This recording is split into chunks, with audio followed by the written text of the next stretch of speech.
Welcome to Stress-Free Solutions with Sarah. I'm your host, Sarah Alysse, a stress management and fitness coach, advocating the world to trust their gut more often. I discuss various ways to manage stress and share personal stories of guest experts who have gone through the same stressors as all of you at home.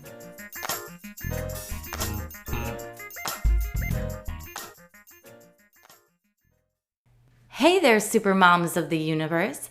Let's play a game called hide and seek.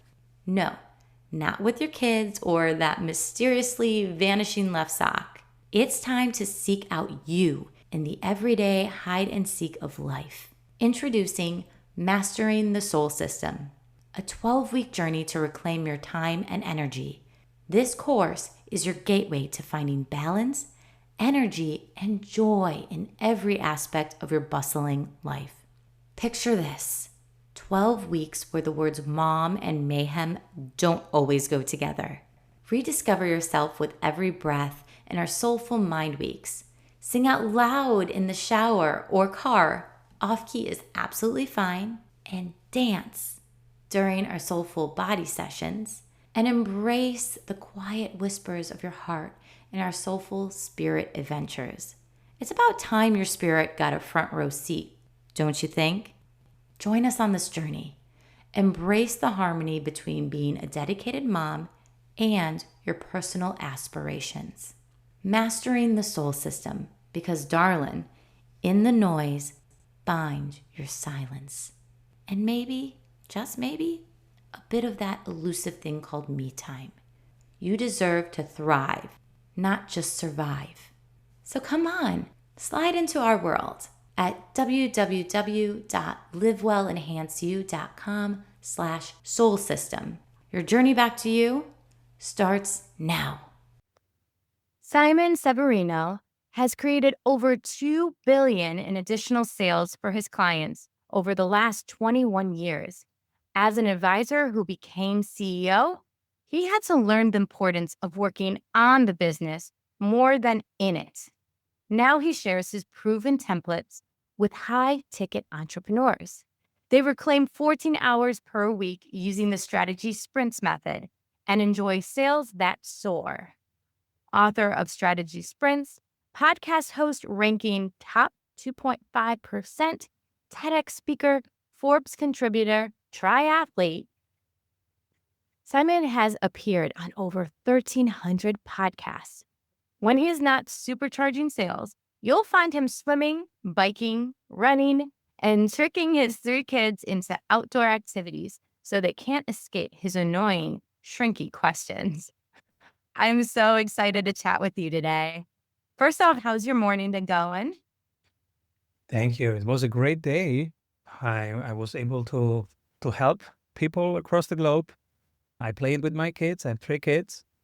Thanks. I didn't work out because I'm injured, but it was a good day so far.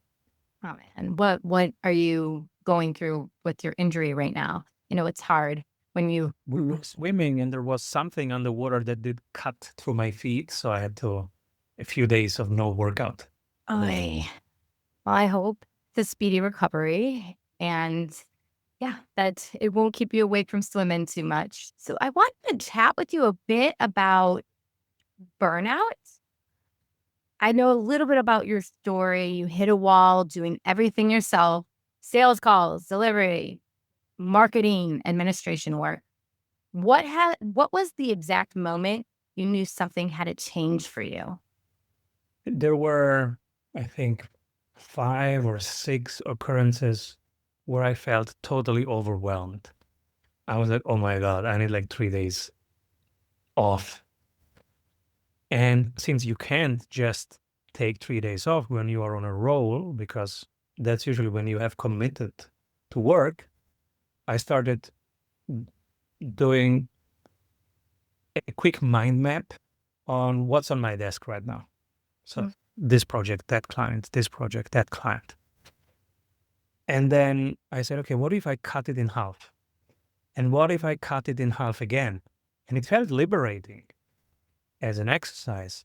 And then I had just the few most important things. And I was like, let me try this as an experiment. what if so I did cut it in half twice. I have only a few things. Let me run this week with only these 4 things as a focus. And let's see what happens. How much damage is actually gonna happen? And it turns out the damage was 0. Because the people who were needing something more, they were just screaming louder. And then I was deciding if I accommodate that or not. And so that became my favorite exercise. Whenever I feel overwhelmed, I write down what's on my desk, I cut it in half, and I cut it in half again. So it didn't happen anymore. In the last 10 years, it never occurred in that intensity again for me to be overwhelmed, because it became my process. I call it the circle thing. And so I have in front of me the 4 things right now. If you're listening to this, it's every day, the 4 things. Working one baby step across my book. I'm writing a book right now with Jay Abraham. So every day, a few baby steps towards the book. Can be just working on the cover or refining one chapter or studying a chapter. I have to do 25 outreaches to new people that are ideal clients and they don't know about me. I have to make introductions to people and I have to offer a power hour to somebody. So if I do it, then I get to tick it off here on my circle thing. And it's just 4 things. So it doesn't really overwhelm me. But because those 4 things are higher leverage activities, I actually can navigate the waters pretty okay with them. You know what I love that was on there was also the introduction, making an introduction to someone. Because so often we just focus on all the selling and not the connection part. So what made you decide that for the month? So this is a very old technique, and I forgot who was the original inventor of it. But what stuck with me is that if you introduce 2 people to each other that would benefit from knowing each other. So for example, I call it dental guy because he works with 100 dental clinics. And then there is PE rollout guy who is looking to buy dental clinics and to roll them out. So if dental guy needs PE guy, that's a 6-figure opportunity for them.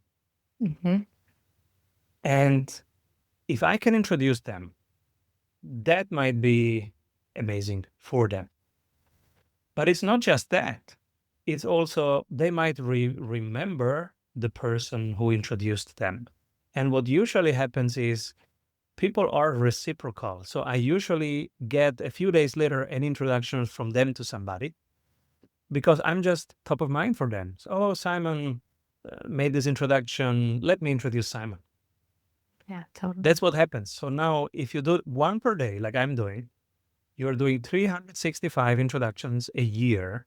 If they reciprocate, you are creating 600 opportunities for success. Totally. And it's filtered because if you do that, that means, okay, I trust you, you're solid. So it's filtered already. It has a few trust filters. So it's actually a pretty good way to fill the pipeline. Totally. And all those people could be warm leads in the long run, turning into a hot lead. Correctly. Because we know that cold leads can be more challenging. And what would you say someone that is trying to get their brands more out there, but are afraid of the cold reach outs? What would you say to them? Well, there's reason to be afraid because you will get more rejections than applause. And so it's a contact sport, right? You will get hit in the face. And I hate being rejected. I hate it. And so I don't like those reach outs. That's why they are here. So I love working out. You will find nothing about working out. I work out 2 hours a day when I'm not in. But it's not in here because it comes naturally to me. It's just I wake up and I want to work out. I never wake up and want to make 25 outreaches. Never happened. That's why it's on the circle thing. And I hate it because of those 25, 20 will ignore me, 2 will say, who the hell are you? And 2 will say, stop spamming me. Yeah. And 1 will say, oh, that's exactly what I needed right now. Can we talk? There you've systemized, delegated, and measured weekly to double revenue in 12 months. Which of those 3 steps do most entrepreneurs resist the most, and why? So when we are in the thick of it, we think, oh, let just me do more. If I have 2 hours of time, let me just answer these 20 emails. Let me just do more of whatever it is that I'm doing right now. That's the hypnosis, if you want. That's a state of mind. And so the one thing that they hate most is stopping and reflecting and working on the business. Yeah, but I don't have time to work on the business, Simon. That's why when we coach people, the first thing is we help them, well, first of all, do this circle thing activity so that they reduce the amount of activities that they do. Now they relax a little bit because they see pipeline filling without all these hours. Right. Now they start having more pipeline. So the second step that I have to help them do is that pipeline actually increase the win rate. So can we increase the win rate to 30%, 40%, 50%, 60%, so that when you talk to 10 people, you close 6. 6 become your clients. And after that, I have their buy-in. Now they start hiring their first executive assistant or virtual assistant. If I say it too early, then I don't have time for that. I don't have the budget for that. That's why there is a sequence of things in our coaching program, being it the strategy sprints program or the 200K program, where first we help them free up time, then we help them make cash flow, and then we work on the business so that they can do more strategic things. But if you start too early with the strategic things, you get immediate pushback. I don't have time. I don't have the budget. Yeah, totally. The strategy sprints, is that what this method is called? Yes. So our main program is a 90 days strategy sprint, which is made of 12 weekly sprints. On Monday, we define together what's the most important thing to do. And on Friday, we learn from the week. Okay, what did you do? What did work? What didn't work?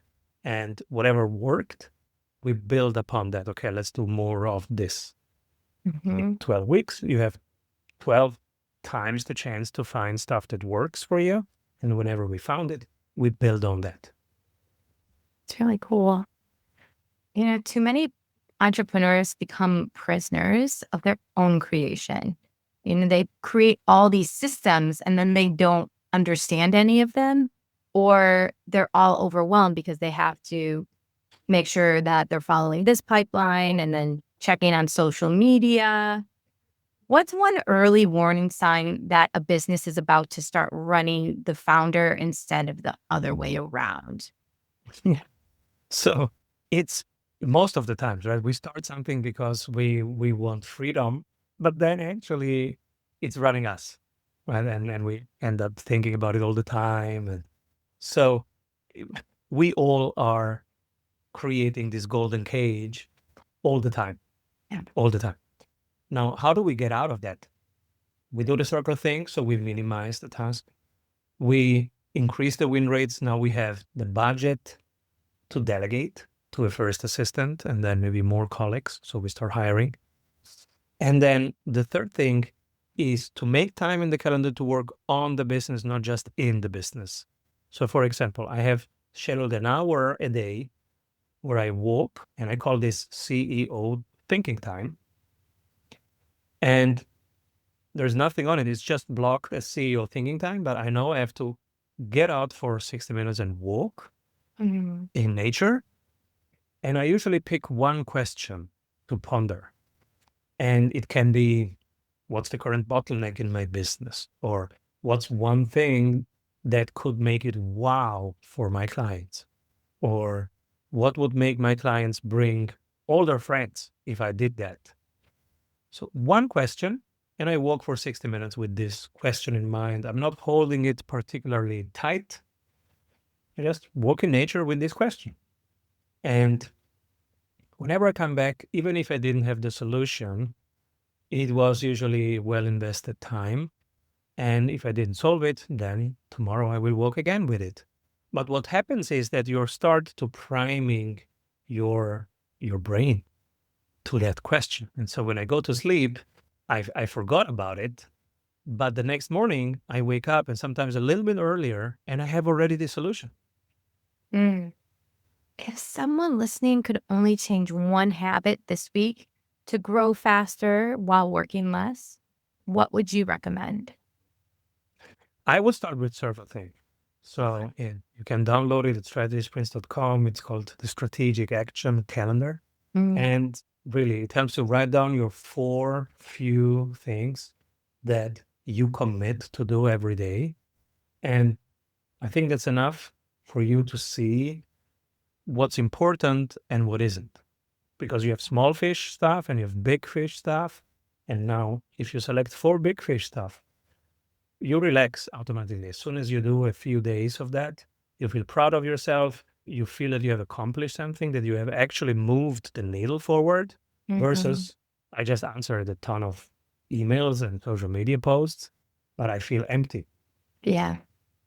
I know you've also worked with corporations and understand to the dynamics. I have a lot of listeners here that work, the 9 to 5, and maybe they want to pursue something on the side, but they say they don't have the time and energy. So adding this circle chart might be helpful for them, but they might even still say, I don't have time. What's your response to that? I don't have time. Well, how much time does it take to hug your dearest ones, if that's important to you? Well, I have 3 kids, so one could say, and I run a global business, so one could say, oh, this guy doesn't have time to play with his kids every day. Well, guess what? I have time because it's 24 hours. It's a lot of time. So in a particular year, I think it was 10 years ago, I decided to wake up earlier than usual because I was lacking me time. I had no me time. I decided it's important for me to have me time.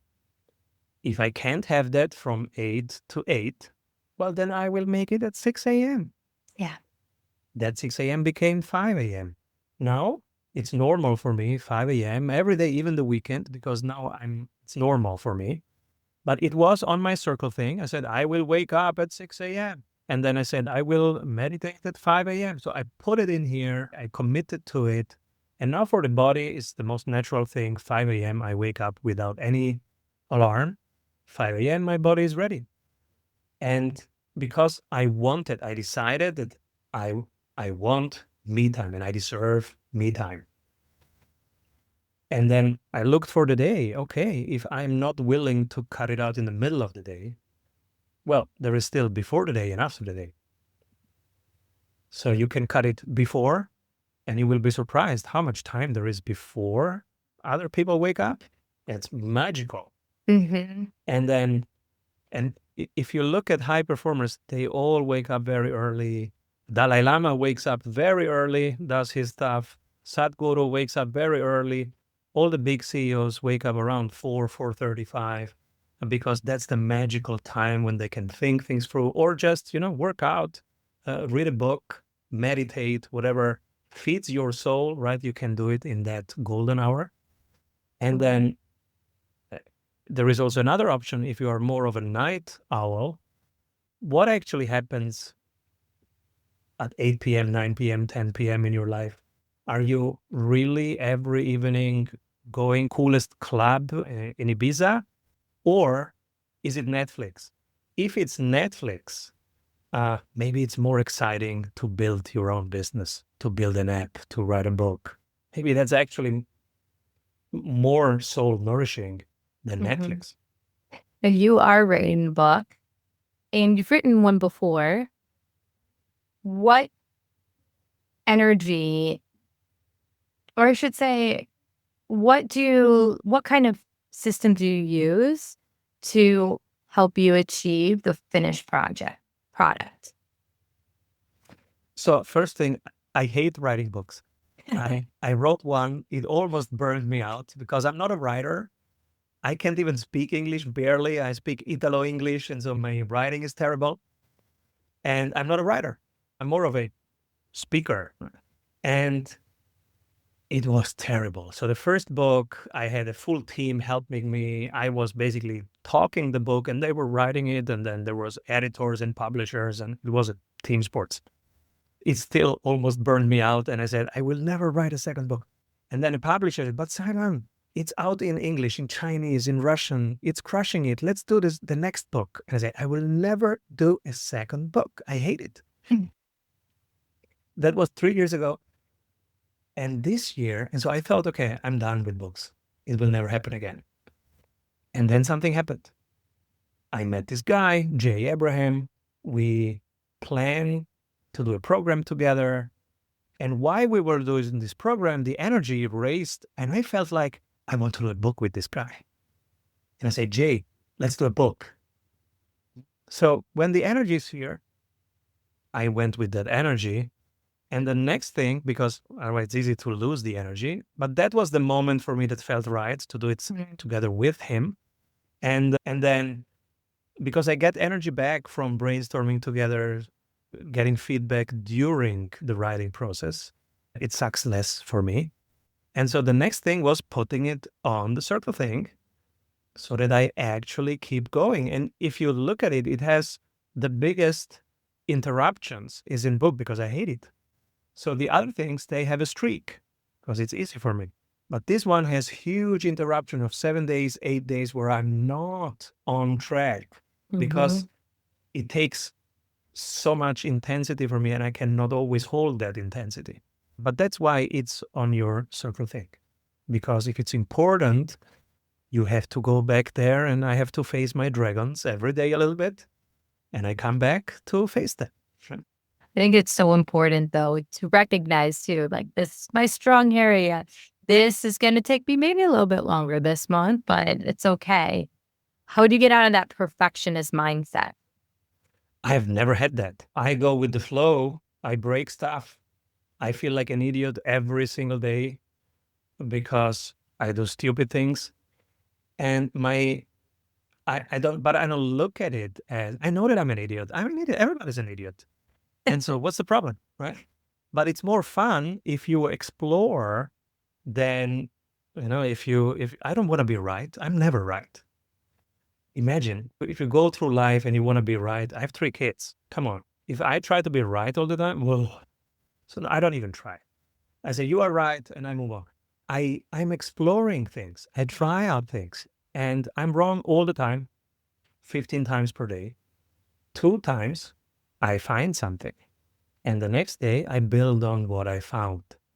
So perfectionism, I don't know what that is. I've never done one thing that was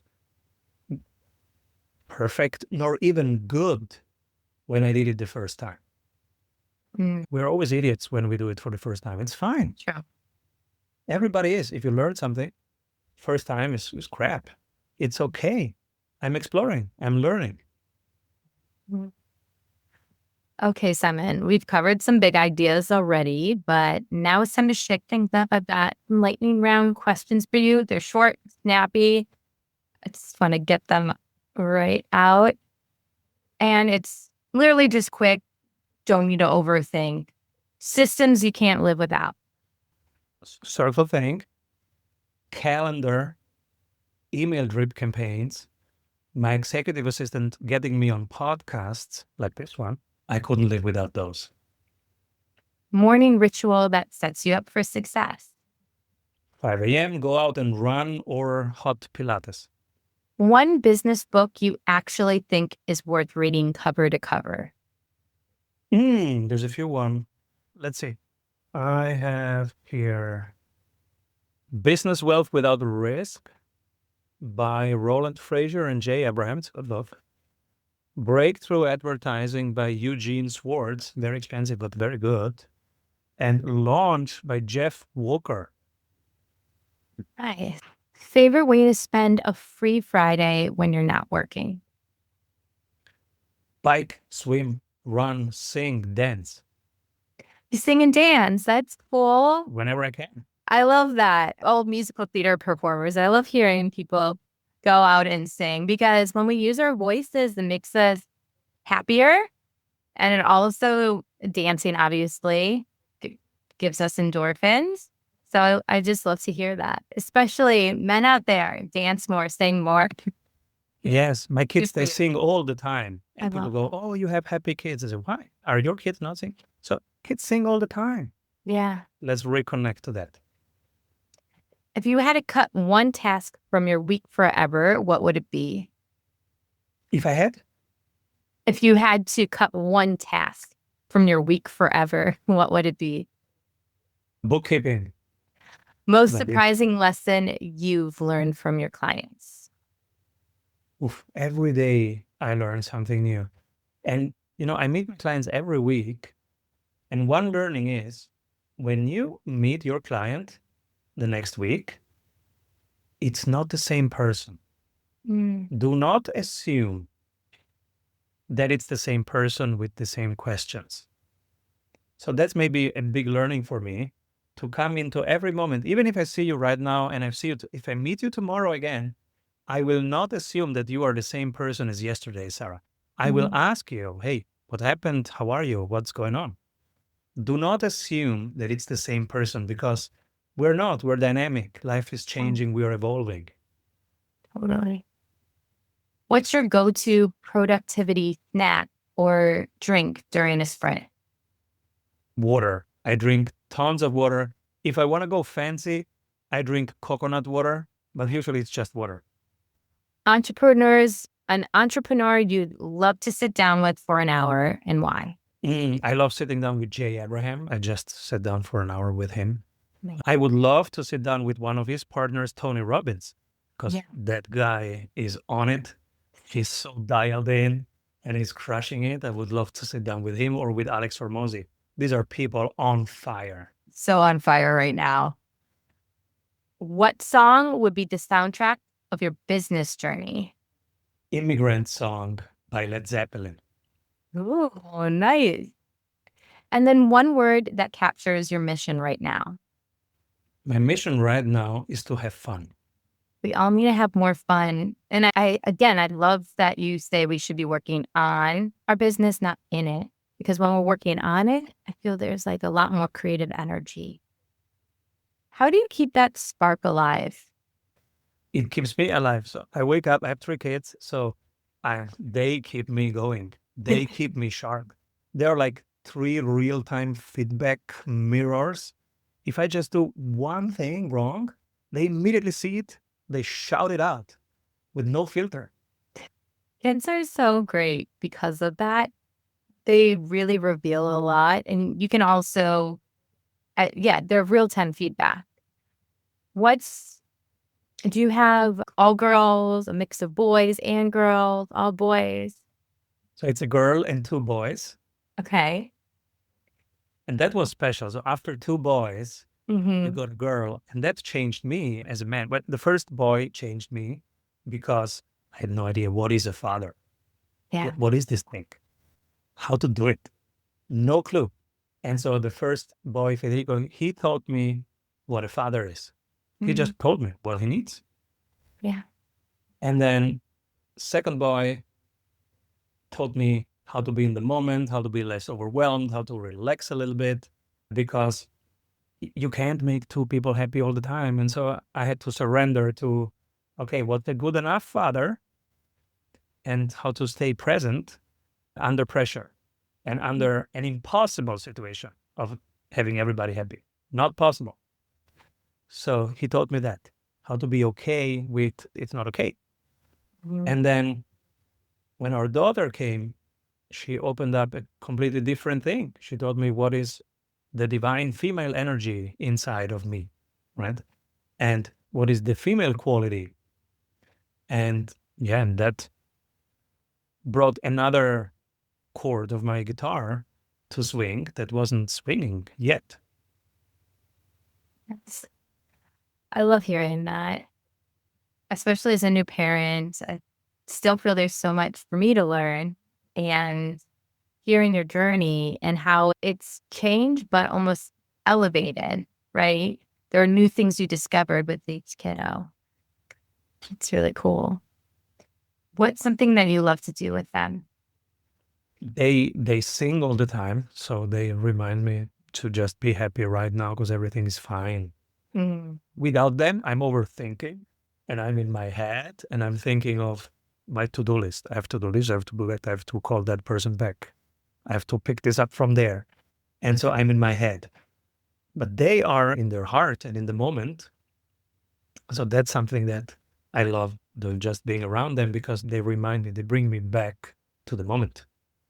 I always love to end with this question because you mentioned overwhelm, and stress is such a big component in our lives. It comes, it goes, but I would love to know, how has stress saved your life? I see stress as a privilege. So I am privileged that many people want something from me right now, Papa, I need this, I need this, I need that. It's right now. And it's existential. And sometimes I was like, oh my God, this is intense. Oh my God. And so if I look at it that way, it's overwhelming. But on the other side is, okay, you can also choose to not have children, to not be married, to not have responsibilities. It's fine. But then actually nobody needs anything from you, right? So what's the other side of that? It's the privilege to be needed, the privilege that somebody thinks you can hold that intensity. I can ask this big thing right now from you because I know you are able to hold that. And so it's what makes me grow, right? Oh my God, this client wants to double revenue in 90 days. Oh my God, how will I do that? I don't know, but I trust the process. We will find out. And so that makes me grow as an advisor. Oh my God, how do I scale in that country, in the tax problems and the supply chain problems? I don't know, but it will make me grow as a CEO. How do I run a half marathon 1 minute faster? I don't know, but I will ask people, I will figure it out, and then I'm a better athlete. This has been such a wonderful conversation. I know that a lot of my clients, a lot of these listeners that have been asking for someone like you to come on to our pod, I just know this is going to be so beneficial. How can people connect with you? I hang out at strategysprints.com. You will find the circle thing, many such helpful tools that we use in our coachings. You can play with them for free. And also at strategysprints.com, you can even jump into our community. It's a 7 days free trial. You can hang out with us, try out stuff, and taste a little bit of everything, of the people, the tools, the inputs that we have, the masterclasses. And if you like it, you can hang out with us. Incredible. Thank you so much. And everyone, please share your takeaways. And you can contact me at Sarah Alysse Coaching on Instagram, or go to our website, livewellenhanceyou.com.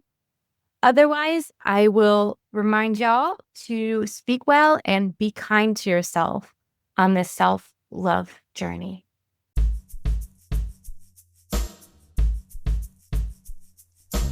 Thanks to Dan Lieber at Beckett Brown Music for the intro and outro music. You can keep in touch with me on Instagram at Sarah Alysse Coaching. If you're looking to improve your health and wellness, check out my business, livewellenhanceyou.com. While you're there, join the Live Well Enhance You email list and receive exclusive offers for our wellness programs and events. Until next time, take care.